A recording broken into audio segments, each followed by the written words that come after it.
Nandito tayo sa Vista Village sa Paitan, Nalibuga, Iligan City. Isang matahimik at magandang pamayanan ng Paraguan sa ilagang bahagi ng lungsod. Matatagpuan malapit sa baybayin.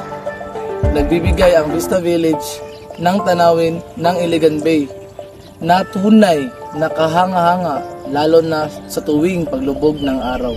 Pero sa kabila nito, may problema na matagal nang kinakaharap ng mga taga-Dalipuga. Yun ay ang problema sa tubig. Ayon sa mga residente, simula nang lumipat sila dito sa Vista Village, binibili na nila ang tubig sa halagang 10 pesos per gallon na kinukuha sa baba ng lugar gamit ang motorsiklo.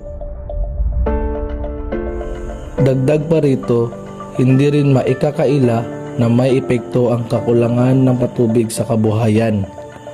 Ang mga negosyante ay umaasa sa supply ng tubig at kung hindi sapat ang supply, tiyak na apektado ang kanilang kita.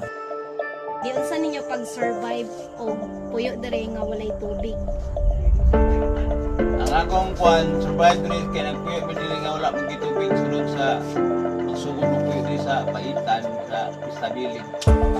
Ito sa tawag dili o patabo sa mga puyo dili pasugol sa ubos na tag jis ang container saka diri sa amuang balay.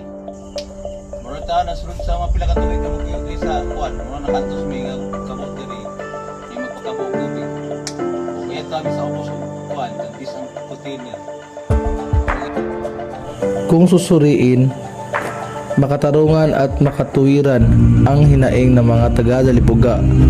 Hindi sila humihingi ng sobra. Ang kanilang panawagan ay simpleng karapatan lamang na dapat ay noon pa na ipagloob.